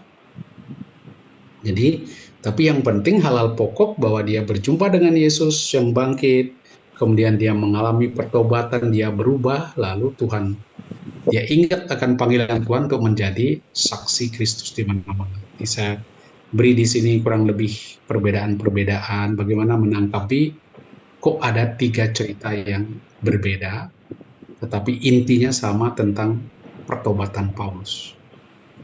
Nah, Agripa yang lain menyampaikan keputusan bahwa Paulus tidak bersalah. Jadi pertama ada ajakan kepada Agripa untuk percaya. Lukas kemudian mempertentangkan reaksi Festus dan Raja Agripa. Berbeda karena latar belakang hidupnya. Jadi ini Anda lihat, Festus orang Roma, Agripa orang Yahudi. Reaksinya berbeda terhadap kesaksian Paulus. Apa bedanya? Misalnya, Perkius Festus itu prokurator Yudea tahun 60-62, dia orang Romawi, meskipun lebih baik daripada Felix yang suka suap, dia tidak minta disuap. Tapi masalahnya dia tidak memahami alam pikir Yahudi. Akhirnya dia pikir cari gampangnya Paulus mau dibawa ke Yerusalem. Jadi mengadili perkara Paulus dengan kacamata hukum Roma. Dan dia lakukan dengan jujur sekali. Dia katakan Paulus tidak salah. Salahnya apa orang ini? Tapi karena dia lihat dari kacamata hukum Yahudi. Dia merasa orang-orang di Yerusalem lebih tahu tentang perkara Paulus. Karena itu dia berusaha memindahkan ke Yerusalem. Paulus tidak setuju naik banding. Lalu dia setuju, dia kirim permintaannya kepada Kaisar di Roma. Dengan kesimpulan yang bagus. Ternyata padaku bahwa ia tidak berbuat satupun setimpal dengan hukuman mati. Dia kirim ke Roma. Tapi karena kesulitan dalam negeri mengadili perkara, apalagi ia baru diangkat, dia minta konsultasi Agripa kedua. Ini orangnya baik. Dia betul hakim yang bagus, minta pertimbangan. Apa yang terjadi? Beda dengan Agripa kedua. Festus tidak bisa mengerti. Apa yang disampaikan Paulus melampaui alam pikirnya. Nggak nyambung. Dia tidak tahan mendengar khotbah Paulus. Sehingga dia berkata, engkau gila Paulus. Ilmumu yang banyak itu membuat engkau gila. Festus tidak bisa mengerti apa yang disaksikan oleh Paulus. Karena apa? Di balik kata-kata engkau gila, memang Paulus gila. Di balik kata-katanya ada unsur kenabian, ada bahasa roh. Dan bagi orang yang tidak percaya, hal seperti itu memang merupakan kegilaan, kemabukan. Namun Paulus menolak anggapan Festus itu. Tidak, aku tidak gila. Sebaliknya, kalau kita lihat Raja Agripa, bagaimana reaksi Agripa, karena dia seorang Yahudi, dia paham pandangan-pandangan Paulus. Dia katakan, khotbah Paulus bukan omong kosong, bukan tidak karuan. Bahkan dia katakan, hampir-hampir saja kau yakinkan aku menjadi orang Kristen. Hampir saja aku bertobat gara-gara kau, Paulus. Ya, jadi, coba aku panjang-panjang lagi, aku sudah jadi Kristen nanti. Kemudian ia menunjukkan bahwa ia tidak mau terlibat terlalu dalam dan perkara Paulus. Dia nggak mau ngadili. Dia katakan, wah ini sayang ya. Dia nggak naik banding, dia sudah bebas. Tapi dia tidak punya hak atau tidak mau masuk ke pengadilan. Ia juga tidak ingin Paulus menjadikan dia seorang Kristen. Nggak sampai ke situ. Paulus tidak menyerah atau tutup mulut mendengar jawaban Agripa. Sebaliknya, ia menjawabnya dengan bentuk doa. Ini saleh sekali Paulus ini ya. Ketika dijawab begitu, dia doa. Aku mau berdoa kepada Allah supaya segera atau lama-kelamaan. Bukan hanya engkau, Tapi semua orang lain yang hadir di sini dan yang mendengarkan perkataanku menjadi sama seperti aku, kecuali belenggu-belenggu ini. Jadi dia ingin semua tobat, sadar bagaimana kesaksian-kesaksianku, tapi jangan niru belenggu-belenggu ini. Paulus tampaknya dirantai, namun ia secara rohani bebas dan memiliki rasa damai yang luar biasa. Itu pada Paulus. Sekarang lalu bangkitlah Raja dari ini dan semua orang duduk bersama. Sementara mereka keluar, mereka berkata seorang orang itu tidak melakukan sesuatu yang setimpal dengan hukuman mati atau hukuman penjara. Ini akhir pengadilan Paulus. Kata Agripa kepada Festus, orang itu sebenarnya sudah dapat dibebaskan sekiranya ia tidak naik banding. Itu dengan bangkitnya Raja dan juga Bernike berarti berakhirlah sidang dan Paulus sebetulnya tidak bersalah. Ya, dia sudah dapat dibebaskan jika tidak naik banding. Tujuan pelayanan Paulus, dia membawa orang kepada terang, bebas dari perbudakan dosa dan pewartaan tentang pengampunan dosa. Apa yang dilakukan Paulus sudah dinyatakan Yesus sebelum naik ke surga. Kita ingat, dalam namanya berita tentang pertobatan, pengampunan dosa harus disampaikan kepada segala bangsa, mulai dari Yerusalem. Kamu adalah saksi semuanya ini. Jadi nubuat Yesus terpenuhi pada hari Pentakosta, di mana Petrus yang telah menerima Roh Kudus lalu berkhotbah, bertobatlah dan hendaklah kamu masing-masing memberi diri dibaptis. Kini Paulus pun mewartakan hal yang sama, pengampunan dosa. Saya akan berdoa kepadamu supaya Allah mengampuni engkau. Jadi mereka mewartakan pertobatan dan pengampunan dosa. Nah, apa yang kita bisa pelajari di sini ya, dari refleksi penutup? Dewasa ini di era digital, apa yang kita sering baca dalam internet, WA, banyak caci maki, ungkapan kebencian, seperti cebong, kampret, macam-macamnya. Itu apa yang kita alami. Kita sekarang sudah mulai masuk, ya, mendekati kampanye-kampanye. Apakah ini akan muncul lagi? Jokowi sudah bisa meredam sedikit ini karena tokoh-tokoh kecebong dan kampret ini sudah bersatu. Nah, mungkin kata-kata makian ini tidak tahu berubah jadi apa nanti. Tapi kita ingat, kebencian orang-orang Yahudi kepada Paulus membuat mereka begitu bersemangat membunuh Paulus walaupun tanpa alasan yang kuat. Kebencian memang membuat kita kehilangan akal sehat. Kebencian membuat kita tidak mau mendengarkan, bahkan kehilangan belas kasihan. Bukannya itu, bahkan prinsip hidup pun bisa dilanggar karena kebencian. Misalnya di dalam Yohanes 19, bagaimana orang Yahudi karena bencinya kepada Yesus akhirnya menuntut Yesus dihukum mati. Dan untuk bisa menuntut dia hukuman mati, seperti Paulus, harus ada tuduhan membuat onar. Karena orang Roma paling tidak tahan kalau ada rakyat yang membuat onar. Karena itu tuduhan itu pun diberikan kepada Paulus. Demi memastikan kematian Yesus, mereka siap mengesampingkan prinsip mereka sendiri. Dia menduh, dia adalah Raja Merdeka. Tetapi mereka berteriak, kami tidak mengenal raja selain Kaisar. Dia bukan hanya menolak Allah sebagai rajanya, demi menolak Kristus yang menganggap atau dipandang sebagai raja. Tetapi dia katakan, kami tidak mengenal raja selain Kaisar. Padahal prinsip hidup mereka mengatakan Tuhan adalah raja.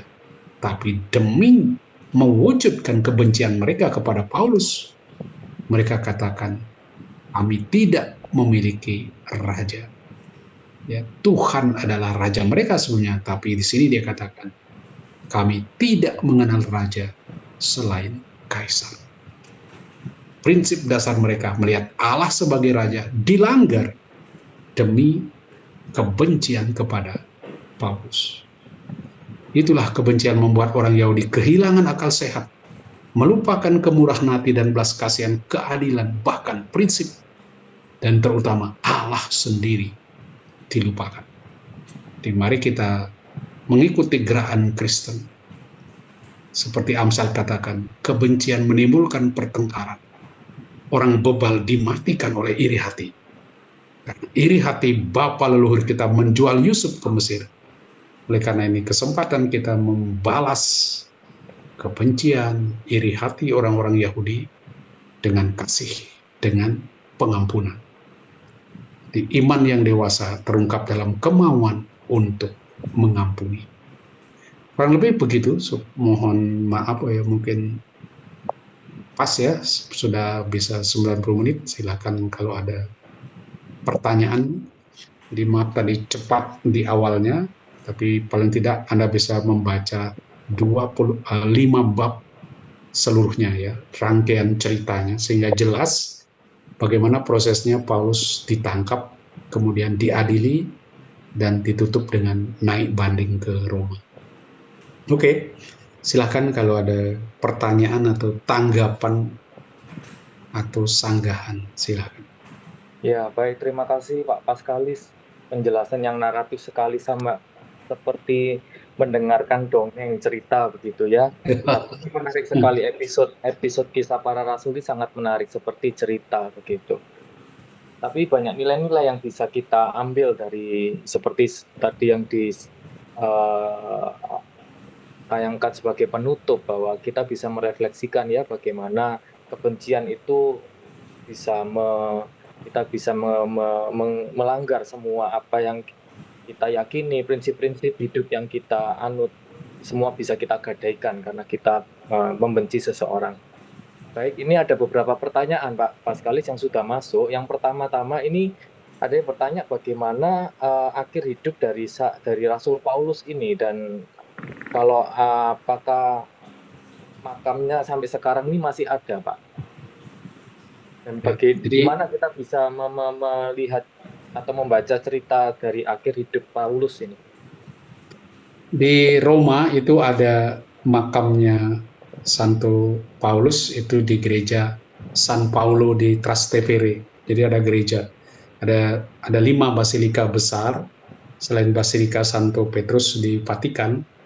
Yang kedua itu Basilika Santo Paulus. Nah, di bawah basilika itu nanti di situ ada manuskrip di situ ya, yang mengatakan bahwa disitulah Paulus dimakamkan. Jadi ada persis di bawah altarnya itu, ada turun ke bawah, itu ada tangga ke bawah, itu di situ ada makam Paulus. Tapi tidak tahu sejauh mana benar, tapi tradisi mengklaim di situ. Jadi kemungkinan besar benar karena diikuti oleh tradisi.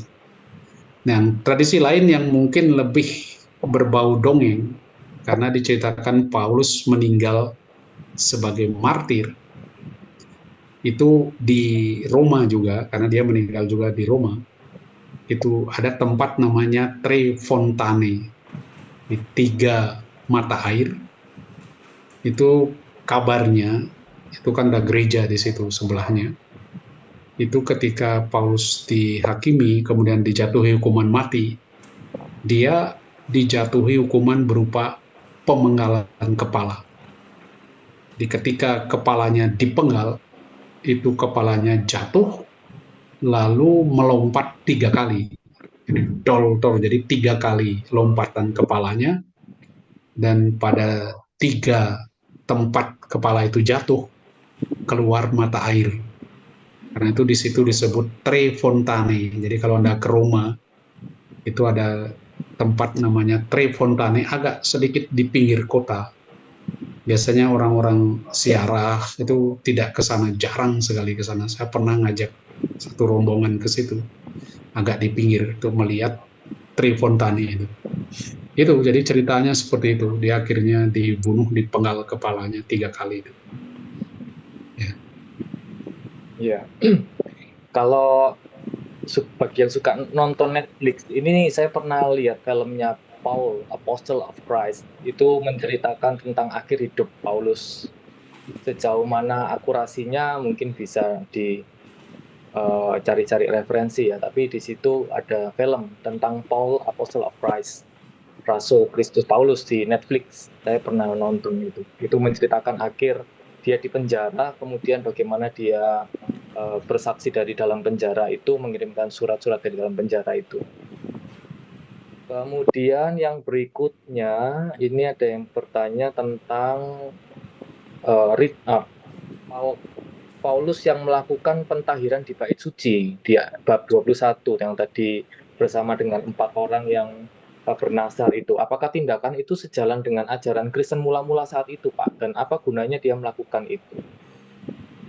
Jadi tekanannya sebetulnya untuk mencegah tudingan bahwa Paulus itu anti-Yahudi dan mengajarkan kepada orang-orang Yahudi di tempat lain di luar Yerusalem supaya melawan hukum Taurat. Itu.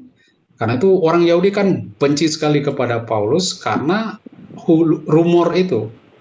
Jadi tersebar berita dari orang-orang yang iri, itu bikin hoax gitu. Dia katakan Paulus ini jahat sekali, di mana-mana dia mengajarkan supaya orang anti Yahudi. Di mana-mana dia ajarkan supaya kita jangan melakukan hukum Taurat. Terutama adat istiadat nenek moyang harus ditinggalkan. Itu. Nah, apa yang dilakukan oleh Paulus atas usul Yakobus juga, coba kamu tunjukkan kepada mereka, kamu tuh tidak anti Yahudi. Kamu tuh bukan anti hukum, bukan anti Taurat. Lalu caranya apa? Buat pentahiran. Jadi memang dianjurkan di dalam tradisi Yahudi untuk mentahirkan. Saya kira tidak ada salahnya. Pentahiran kan menyucikan diri dari kenajisan, dari dosa-dosa, mungkin menyentuh mayat, apapun bentuknya. Di dalam bilangan itu diceritakan apa saja yang bisa membuat orang tahir. Ya sudah, kau buat upacara gitu, apa salahnya? Ya kan, orang Yahudi bertahun-tahun juga begitu melakukan, Paulus juga bertahun-tahun melakukan itu. Itu kan adat nenek moyang mereka, adat istiadat mereka, dan dia ingin Tuhan mentahirkan dia, menyucikan mereka. Nah, Paulus lakukan itu. Hanya saja kan karena ada yang bernasar, nasar itu bukan urusan Paulus sebetulnya, tapi kan ada orang lain yang mau bernasar. Karena ada aturan bagaimana harus membayar nasar. Nah, kebetulan itu buat bersama-sama. Tapi perkaranya kan Paulus ngajak seseorang masuk ke bait Allah yang dikira orang non-Yahudi. Di situ. Karena dia waktu kembali dari perjalanan misi ketiga, itu dia bawa beberapa orang sebagai hasil misinya. Dia kan bangga, ini loh, orang dari Efesus, dari tempat-tempat yang dia dirikan, itu dia bawa perwakilannya. Jadi ini supaya gereja di Yerusalem yakin ini buah dari pewartaan saya. Ini orang-orang ini sudah bertobat, sudah jadi Kristen. Nah itu yang dia bawa ke Yerusalem. Nah itu. Oke? Ya. Baik, berikutnya ini. Bila Yerusalem dibawa ke Kekaisaran Romawi, apakah bisa seseorang itu kemudian diadili dengan hukum agama? Seperti yang mungkin Festus ini menawarkan dengan niat untuk mengambil hati orang Yahudi. Festus ini kemudian meminta Paulus ini untuk diadili di Yerusalem dengan pengadilan agama. Bagaimana Pak? Itu kan dikuasai Romawi, tetapi apakah pengadilan agama di sana punya wewenang juga? Sistemnya di orang Yahudi ini agak khusus di dalam pemerintahan Roma. Karena orang Yahudi itu terkenal kaum pemberontak yang suka rusuh. Jadi dia sebetulnya kan sistem Yahudi itu ada sistem delegatus, di istilahnya provinsi. Provinsinya itu ada di Syria, provinsi Syria. Bagian dari provinsi Syria itu adalah Yudea salah satunya. Kemudian di atas Galilea, kan dulu Israel itu ada di dalam sistem kerajaan. Yang berkuasa di situ, yang diberikan kuasa oleh Roma, Herodes Agung. Ketika Herodes Agung meninggal, wilayah kerajaannya itu dibagi menjadi 3 anak-anaknya, yaitu Filipus yang di atas di Iturea, kemudian di Galilea itu Herodes Antipas, di bawah itu Arkelaus di Yudea. Tapi Arkelaus ini jahat sekali, dia banyak bunuh orang Yahudi. Orang Yahudi benci. Karena orang Yahudi benci, usul kepada Roma supaya Arkelaus dipecat. Ingat, Yesus tidak berani, Yusuf tidak berani ke Yerusalem, ke Bethlehem, karena ada Arkelaus di situ, maka dia pergi ke Nazaret. Karena memang kejam sekali Arkelaus itu. Lalu karena tuntutan orang Yahudi, dia dipecat, dibuang ke Prancis. Lalu sebagai gantinya, Roma menempatkan prokurator untuk wilayah Yudea. Jadi bukan Galilea. Galilea tetap di bawah Raja Herodes Antipas. Karena itu ketika Yesus diadili, ketika ditanya, kamu dari mana? Dari Galilea. Loh, di sana ada Herodes, kamu ke sana dulu. Maka dibawa ke sana. Herodes katakan, saya nggak bisa, sudah dibalikkan ke Pilatus. Nah, di dalam sistem pemerintahan Yahudi, karena mereka ada di bawah Roma, tetap ada di bawah Roma, walaupun mereka dapat privilege tertentu. Tetapi kebijaksanaan Roma lalu mengatakan, kalian kalau urusan intern, khususnya urusan agama, etika, moral agama, mereka kan punya hukum.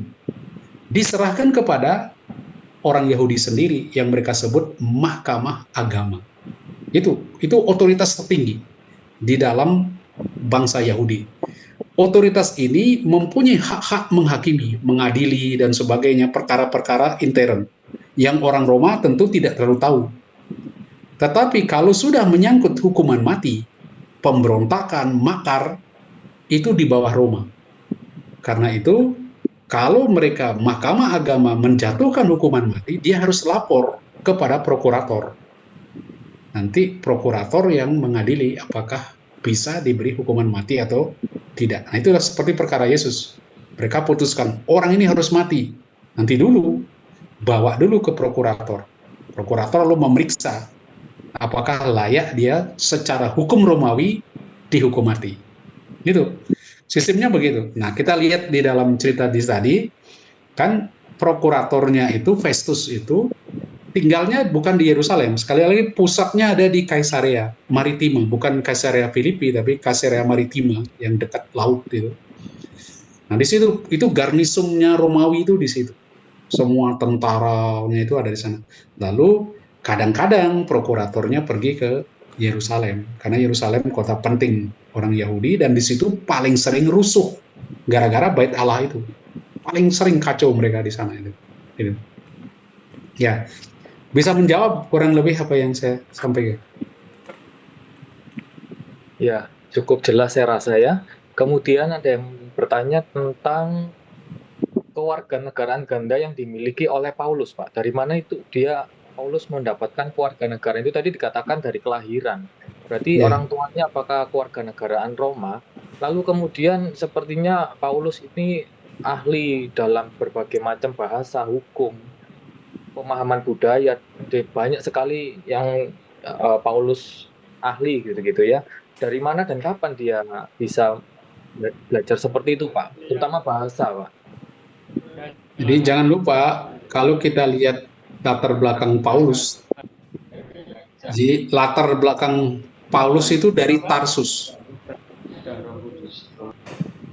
Nah, Tarsus itu salah satu kota penting di zaman Yunani. Jadi seperti Athena, kemudian Alexandria di Mesir. Nah, Pak Tarsus itu termasuk salah satu kota yang sangat penting di zaman kekuasaan Yunani, bukan di zaman Romawi. Setelah Yunani kan Romawi yang berkuasa tahun 63-an, itu sudah Roma. Nah, ketika dia di bawah Yunani, Tarsus itu pusat budaya dan pusat sekolah. Banyak sekali sekolah di sana, termasuk kedokteran, sudah ada perpustakaan. Dan karena dia kota penting, kota pelabuhan, kemudian kota industri, kota perdagangan, itu penduduknya sangat heterogen dari berbagai bangsa. Oleh karena itu bagi Paulus, sejak kecil dia terbiasa telinganya mendengar berbagai bahasa. Pertama, karena mamanya orang Yahudi dari suku Benyamin. Jadi saya tidak tahu sampai sekarang dari mana dia mendapat warga negara Romawi. Kenapa dari kelahiran dia dikatakan saya warga negara Roma dari lahir. Saya tidak tahu kenapa, apakah dia bapaknya punya kedudukan penting di mana itu, di Tarsus, karena bapaknya orang Yahudi, mereka orang Yahudi keturunan dari Benyamin. Tapi tidak tahu bagaimana dia punya warga Roma sejak kelahiran. Itu saya tidak menemukan sebabnya. Tapi itu kesaksian dari Paulus. Ya. Jadi kenapa dia tahu bahasa banyak? Bagi saya jelas, mudah sekali. Karena bapak ibunya orang Yahudi, otomatis, dan bukan orang Yahudi biasa bapaknya. Dia Yahudi fanatik sekali dan ingin Paulus jadi rabi yang ngetop. Itu ambisi bapaknya. Dan Paulus mau, karena itu otomatis dia harus belajar bahasa Ibrani, bahasa Aram. Ya, Aram bahasa ibunya, bahasa sehari-hari. Maaf Pak, ke mute Pak. Pak Paskalis ke mute, maaf. Mic-nya. Jadi otomatis dia bisa, karena kecil sudah belajar bahasa Ibrani kan, karena dia belajar Taurat, dia harus belajar Ibrani. Karena ibunya orang Yahudi, dia bisa bahasa Aram, kan itu bahasa ibu, bahasa Aram itu. Kemudian bahasa Yunani otomatis karena dia sekolah filsafat Yunani, dia ke Yerusalem juga belajar, otomatis pasti dia belajar bahasa Yunani. Itu dia kemana-mana ke bangsa-bangsa Yunani, itu otomatis dia fasih sekali berbahasa Yunani. Gitu. Tapi saya tidak tahu apakah Paulus bisa bahasa Latin, saya tidak tahu. Kan memang di bawah Roma, tapi sejauh mana dia bisa bahasa Latin saya kurang tahu. Apakah di akhir-akhir hidupnya dia pakai bahasa Latin di Roma? Gitu. Bahasa Yunani dengan bahasa Latin itu berbeda ya Pak? Beda jauh sekali, Yunani sama Latin. Iya, baik. Kemudian, mengapa kok Allah mengizinkan Paulus ini mengalami penderitaan yang hampir-hampir sama dengan Yesus begitu Pak? Apa kira-kira rencana Allah kok Paulus ini harus menderita juga? Menurut saya itu refleksi dari Lukas. Ya, refleksi dari Lukas, dia melihat nilai penting dari penderitaan. Gereja awali itu berkembang karena mengalami banyak penganiayaan. Dan itu justru penganiayaan itu membuat orang jadi ulet, jadi militan, dan dia sungguh-sungguh memahami makna beriman. Kemudian Lukas merefleksikan bagaimana hidup Yesus. Dan ciri dari hidup Yesus adalah penderitaan, membebaskan manusia dari dosa melalui penderitaan. Nah, semua penginjil sebetulnya punya latar belakang di dalam gereja awal itu, orang-orang Kristen mengalami penganiayaan, penderitaan, seperti di Roma ada Nero, kemudian juga mereka di Yerusalem ada dari orang-orang Yahudi, di mana-mana orang Kristen dulu dianiaya. Karena apa? Karena mereka seperti sekte yang sesat. Jangan Anda pikir orang Kristen itu baik-baik dulu. Mereka itu seperti sekte. Sekte baru muncul, lalu mulai aneh-aneh. Dibilang misa harus ditutup, dikira makan manusia. Kan macam-macam bisa pikiran. Karena dia tidak kelihatan, kan tertutup. Nah, itu. Orang curiga dengan orang Kristen dan banyak dari mereka dianiaya. Tapi justru mereka menjadi sangat militan dan itu yang membuat gereja berkembang luar biasa. Lalu Lukas merefleksikan apa yang terjadi pada Yesus terjadi pada muridnya, persis. Sehingga ketika dia mengungkapkan kata-kata Paulus, kata-kata Stefanus, dia kutip seperti kata-kata Yesus. Persis tokoh-tokoh ini merupakan cermin dari Yesus sendiri. Maka itu kan cara kita mengikuti Yesus adalah menjadi seperti dia. Nah, itulah yang ditampilkan oleh tokoh-tokoh gereja awali. Itu yang ditampilkan oleh Lukas. Nah, kenapa Tuhan meminta seperti itu? Saya tidak tahu apakah Tuhan meminta begitu.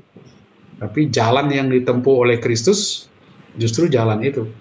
Karena saya kira kalau orang mencari kemewahan, kehebatan gitu, justru pesan-pesan keselamatannya, pesan-pesan kasihnya kurang kelihatan nanti. Nanti orang malah jadi egois. Ya, malah saya lihat di situ, kasih itu sulit sekali dipisahkan dengan penderitaan.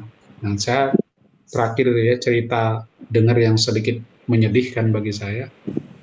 Jadi ada orang Eropa yang mengatakan di Italia, kami ini bertahun-tahun ditipu oleh gereja dengan mengatakan kami dipimpin oleh orang yang menderita. Jadi kami diajari menderita terus. Mereka yang tidak beriman, pikiran gitu, tidak bisa menangkap penderitaan. Jadi kalau orang sekarang Anda ajarkan supaya menderita, susah, itu sulit sekali mengerti. Sulit sekali mengerti. Tapi orang dulu, dia bersahabat dengan penderitaan. Dan dia mampu melihat nilai-nilai penderitaan. Kalau orang sekarang, maunya hidup enak kan. Hidup enak. Penderitaan tuh makin jauh. Ya, orang nggak mau melihat nilai penderitaan. Kalau bisa, tidak ada penderitaan, enak terus. Nah itu, gimana kita mewartakan kekristenan ketika orang anti penderitaan. Padahal di kekristenan begitu banyak kata-kata penderitaan. Itu. Nah, berkaitan dengan refleksi Lukas dalam tulisannya dalam kitab Kisah Para Rasul ini. Jadi bagaimana kita memandang tulisan Kisah Para Rasul ini, karena di sepanjang kitab ini kan berisi percakapan.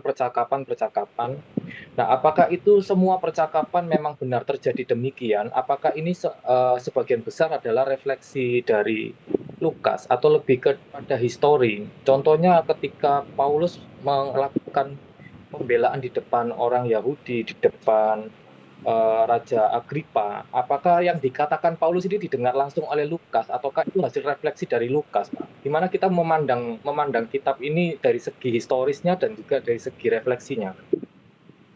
Menurut saya tuh harus lihat dua-duanya. Ada unsur historis, tapi tidak plek seperti itu. Ya. Inti khotbahnya tuh sama. Karena kita nggak punya rekaman kan. Nggak ada waktu zaman dulu rekaman tipnya, recorder apa. Kan nggak ada. Mungkin kamu rekam. Mungkin Paulus sendiri ketika dia teriak, tanya lagi, tadi kamu ngomong apa? Nggak ingat saya, poin-poinnya aja gini. Kan gitu kan. Orang kalau khotbah, nggak mungkin dia ingat. Kecuali kalau dia sudah tulis semua. Kan Paulus tidak tulis, disuruh pidato, disuruh beri kesaksian, dia ngomong. Karena itu, apa yang diuraikan oleh Lukas, dia kan dengar dari Paulus.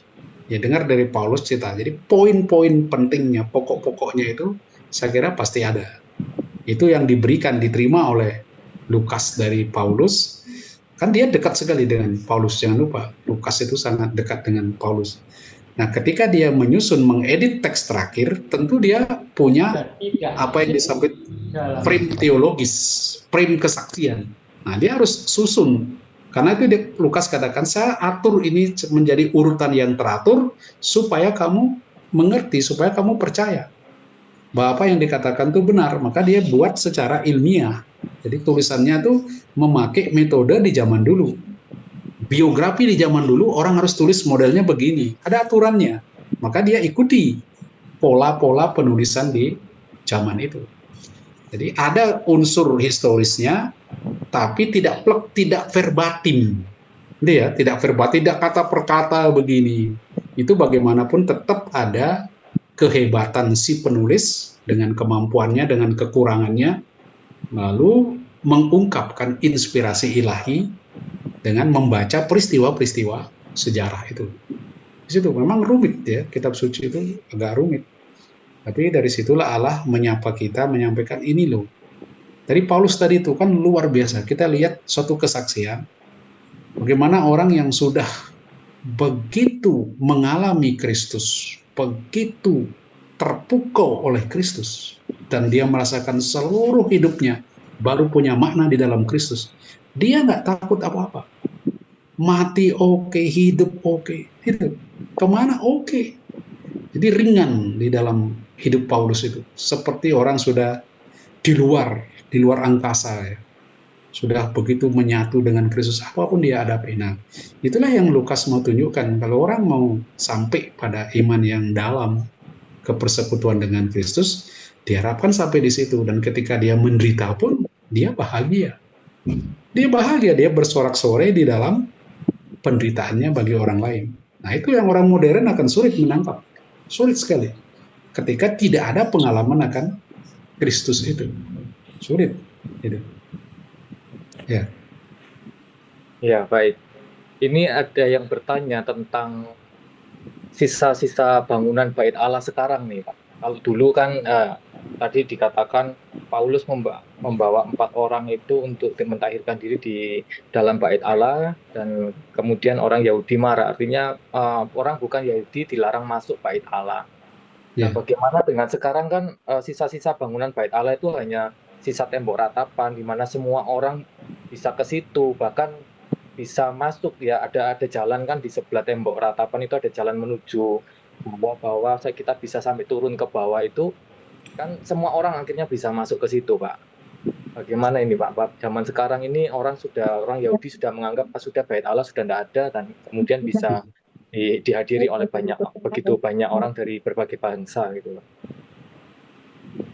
Saya selalu sadarkan kita, tidak ada satupun buatan manusia yang abadi, termasuk Bait Allah. Nggak ada. Apa yang begitu diagungkan oleh orang Israel, Anda bisa bayangkan yang namanya tempat atau ruang maha kudus, yang hanya boleh dimasuki oleh imam sekali setahun. Di situ ada tabut perjanjian. Bagi mereka tuh sakral sekali, kudus sekali. Anda berani macam-macam di situ, terbakar Anda. Tentu tempat yang kudus, sakti di sana. Mereka begitu mengagungkan tempat itu.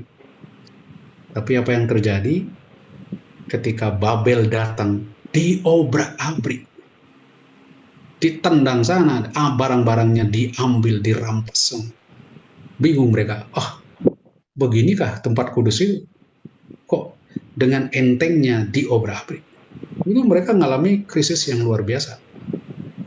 Dibagi orang-orang tertentu, tempat Allah seperti terikat pada satu tempat. Itu sudah dihancurkan oleh Yesus, konsep yang demikian. Ya, sudah dihancurkan. Orang tidak lagi beribadat di sini, di Bait Allah atau di gunung, tapi terutama di dalam hatimu.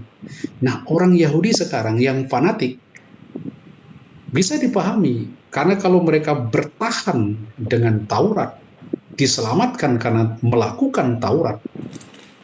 Nah, bisa bayangkan rumusan Taurat dari Alkitab, dari Perjanjian Lama yang diolah oleh para rabi pada abad ke-3 sampai abad ke-6 Masehi menjadi 613 hukum.